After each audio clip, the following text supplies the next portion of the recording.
Prezados amigos, quem vos fala é o Padre Marcos, da paróquia São Domingos de Gusmão, na cidade de Americana, pertencente à Diocese de Limeira.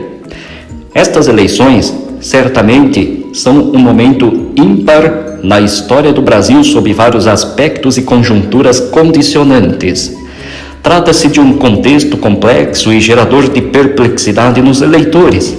Vejamos, sem discorrer sobre todos, alguns desses elementos que de modo tão saliente estão presentes neste pleito, sobretudo em relação aos candidatos.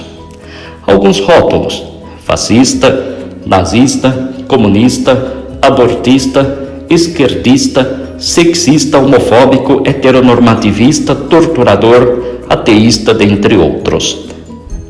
Algumas ideologias: socialismo ou comunismo versus capitalismo, lutas das minorias ou entre as minorias, fé versus Estado laico e outros. Soma-se a isso ainda as novas tecnologias, redes ou mídias sociais, fake news, hashtags e outros. Não há intenção de esgotar o assunto nestas breves palavras, nem seria possível. Espera-se tão somente provocar a reflexão, fator indispensável no presente histórico nacional, sem que isto signifique indicar em quem votar.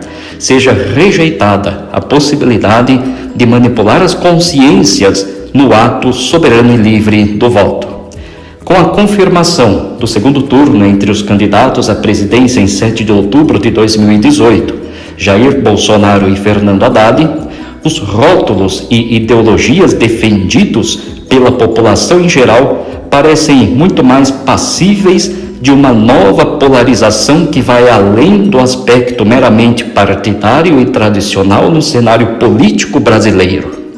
Não raro, tal fenômeno apresenta-se marcado por acusações, declarações e posturas violentas, desrespeitosas e carentes de fundamentação plausível.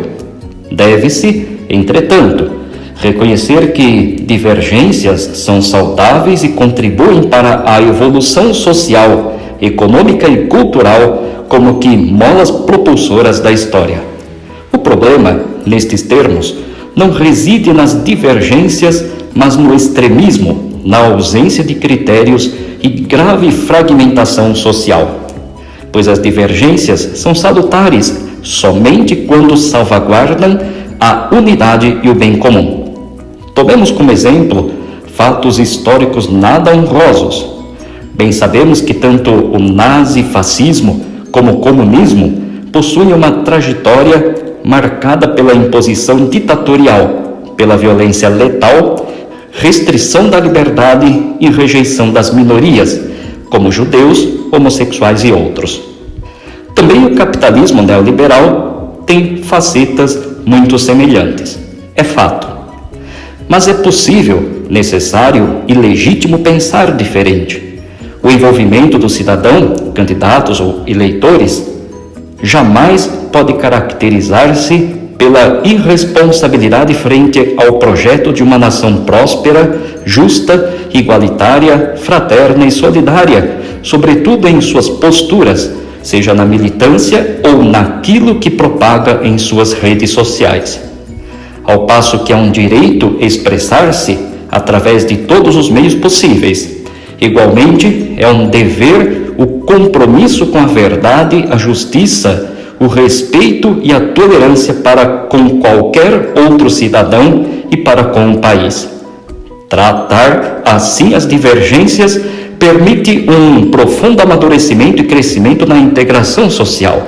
Não se trata de conformismo apolítico, mas de lucidez quanto aos processos inerentes à convivência humana, política, econômica, cultural e religiosa, em vista de atitudes renovadoras.